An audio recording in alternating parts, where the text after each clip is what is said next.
सो episode 6 की शुरुआत वहीं से होती है जहाँ पर एपिसोड 5 खत्म हुई थी। समीर अपने एक कटे हुए पैर के साथ वहीं पर पड़ा हुआ है, जिसको बुचर बोलता है कि जल्दी जल्दी बता कि तुझे वो वायरस बनाने के लिए क्या क्या सामान चाहिए, लेकिन समीर मना कर देता है और बुचर उसे जान से मारने की धमकी देता है। यहाँ हमें हिंट मिलता है कि जो कि असली रियल में नहीं है, बुचर उसे हेलुसिनेट कर रहा है क्योंकि वो सिर्फ बोलता है लेकिन एक बार भी समीर को टच नहीं करता, और इससे पहले भी हमें वो सिर्फ बुचर के साथ ही दिखता आया है और किसी के साथ भी नहीं। दूसरी तरफ किमिको फ्रेंची से मिलने के लिए जेल जाती है, जहाँ पर वो ऑफिसर उसे मना कर देती है ये कहकर कि फ्रेंची ने किसी से मिलने के लिए मना किया है। दूसरी तरफ एमएम किसी मोटिवेशनल स्पीकर को सुन रहा होता है, तभी उसे ए ट्रेन का कॉल आता है और वो बोलता है उन्हें लगा कि कैमरन कोलमैन असल गद्दार था तो उन्होंने उसको मार दिया है, अब मुझसे ये सब नहीं होने वाला, मैं जा रहा हूँ। एमएम उसे बोलता है कि पहले शांत हो और मुझे बता कि क्या क्या हुआ है। उसने एमएम को बोला कि क्या क्या हुआ है और एमएम आगे बॉयज को सब बता देता है कि कोलमैन को मारने के लिए होमलैंडर सारे सूप्स को ऐसे इकट्ठा कर रहा है कि जैसे एक आर्मी है। वहाँ पर टेक नाइट और सेज कुछ प्लानिंग भी कर रहे थे और आज रात को टेक नाइट के घर पर फेडरलिस्ट सोसाइटी पार्टी होने वाली है।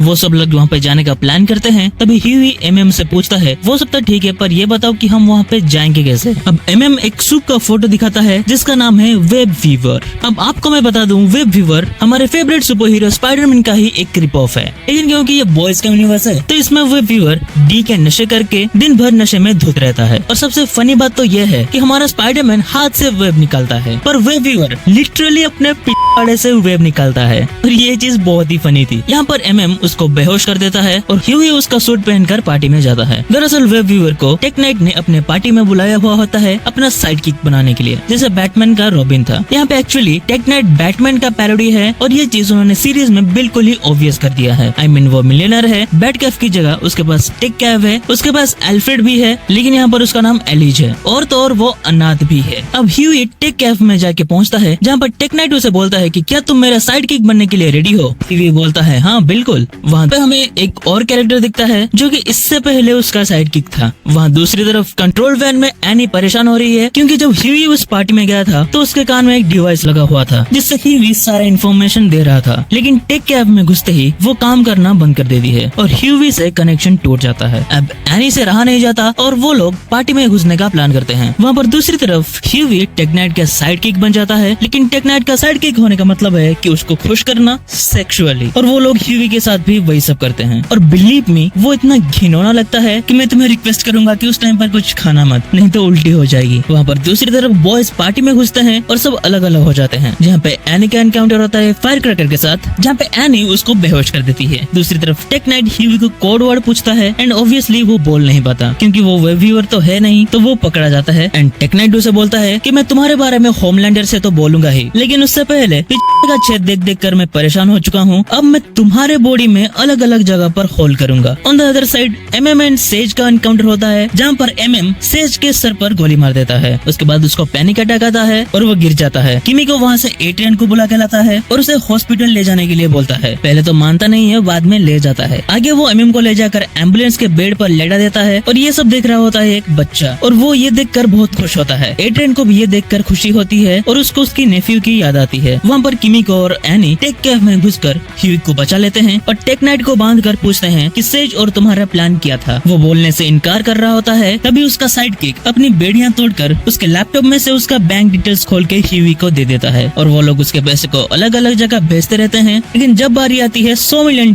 ब्लैक लाइव मैटर्स वालों को देने की, तब वो मान जाता है और वो बोलता है नहीं उनको मत भेजना, उनको लेकर मेरा एक डील हुआ है कि उन्हें मेरा जेल चाहिए ताकि वो लोग उनको यहाँ पे कैद करके रख सकें जो उनकी बात नहीं मानेंगे। फिर वहाँ पे एलिज टेक नाइट को इंजेक्शन देके मार देता है, ये कहते हुए कि बचपन से इसे मैंने बहुत सेवा करी है लेकिन ये बिल्कुल भी अच्छा आदमी नहीं है। आखिर में ह्यूई वहाँ से जा रहा होता है, तभी एलिज उसे बोलता है कि जेंडाया, कोड वर्ड था जेंडाया, मतलब तुम समझ रहे हो, मेटा जोक चल रहे हैं यहाँ पे एंड आई थिंक ये जोक मुझे किसी को एक्सप्लेन करने की जरूरत नहीं है। वहाँ पर फायर क्रैकर होमलैंडर के पास आती है तो होमलैंडर उसे पूछता है कि कल रात तुम कहाँ पर थे, तो वो बोलती है कल रात उस जगह स्टारलाइट आई थी और वो मेरे हाथ से भाग गई। टेक नाइट भी मर गया है, सो हो सकता है कि स्टारलाइट और उसके टीम के लोगों ने ही उसे मारा हो और उनको हमारे पार्टी के बारे में भी पता था। होमलैंडर बोलता है कि इसका मतलब कोलमैन धोखेबाज नहीं था और कोई है। आगे वो बोलता है कि तुम्हें तो स्टारलाइट को जाने के लिए दिया, तो हो सकता है धोखेबाज तुम हो। तो वो बोलती है आप मुझ पर डाउट कर रहे हो, जबकि मेरे लिए मेरी पूरी जिंदगी आप ही हो और यहाँ आने के लिए मैंने क्या कुछ नहीं किया। यह कहकर वो अपनी ड्रेस खोलती है और अपने मिल को होमलैंडर के चेहरे पर मार देती है। होमलैंडर एक्साइटेड हो जाता है और उससे पूछता है कि तुम तो प्रेग्नेंट नहीं हो। फिर फायर क्रैकर बोलती है कि मार्केट में ऐसे बहुत से ड्रग्स मिल रहे हैं जिससे ये किया जा सकता है। फिर दूसरे ही सीन में हम देखते हैं कि होमलैंडर छोटे बच्चों की तरह ब्रेस्ट फीड कर रहा है। उसके बाद हम देखते हैं फिर से बुचर समीर को फोर्स कर रहा है वायरस बनाने के लिए, लेकिन इस बार समीर बोलता है कि मैं बना नहीं सकता, क्योंकि होमलैंडर को मारने के लिए जो वायरस बनेगा वो हाईली इफेक्टिव के साथ साथ हाईली कंटेजियस भी होगा, जिससे कि सारे सूप्स मर जाएंगे। अब जो कैसलर बुचर को बोलता है कि बढ़िया है, हमारे पास बढ़िया मौका है जहां हम एक बार में ही सारे सूप्स को मार सकते हैं। सोचो तब दुनिया में कितनी शांति होगी। वहीं पर उसकी वाइफ बेका उसे बोलती है कि नहीं बुचर, ब्रायन के बारे में सोचो और एनी और किमिको का क्या होगा, तुम्हें ये नहीं करना चाहिए। तब उनके बीच में ये बहस लगी रहती है, लेकिन एक पॉइंट के बाद जो कैसलर बेका को बोलता है कि बकवास बंद कर, तब बुचर शॉक हो जाता है और उसे पूछता है कि तू बेका को देख सकता है, ये कैसे पॉसिबल है। तो जो कैसलर बोलता है कि असली जो कैसलर पंजीर वैली में मर गया था और उसे तूने बचाया भी नहीं, तेरे दिमाग में तो एक बड़ा सा वीड अप ट्यूमर है, इसी वजह से तुझे मैं दिख रहा हूँ। मैंने तेरे लिए इज़िकल को मारा, मैं तेरे अंदर हूँ, हम एक हैं, डैडी इज हियर। और ये कहकर वो वहाँ से चला जाता है। ये चीजें तो हमें पहले से पता थी कि जो कैसलर इमेजिनरी है, पर ये सब बिली के लिए बहुत ही शॉकिंग था, क्योंकि उसे लगता था कि उसका पुराना दोस्त वापस आ गया है। लेकिन अब वो क्या करेगा। अब यहीं पर एपिसोड 6 खत्म हो जाती है। यहाँ पे मैं कहना चाहूंगा कि ये एपिसोड बहुत ही अच्छी थी। पेसिंग वाइज देख लो, शॉकिंग मोमेंट्स भी अच्छे थे और ह्यूमर भी बहुत अच्छी थी। और आर रेटिंग की तो इन्होंने सारी बाउंड्री ही पुश कर डाली। मतलब ये एपिसोड इतना आर रेटेड हो गया, मैं कुछ मोमेंट्स ठीक से एक्सप्लेन ही नहीं कर सकता, क्योंकि मैंने जितना भी बोला है उसके लिए भी मुझे लगता है कि कहीं चैनल पर कम्युनिटी गाइडलाइन ना आ जाए। बाकी आपको ये एपिसोड कैसा लगा मुझे कमेंट में लिखकर जरूर बताना। मैं आपसे मिलूंगा किसी और नए वीडियो में किसी और नए टॉपिक के साथ। तब तक आप ये वीडियो देख सकते हो।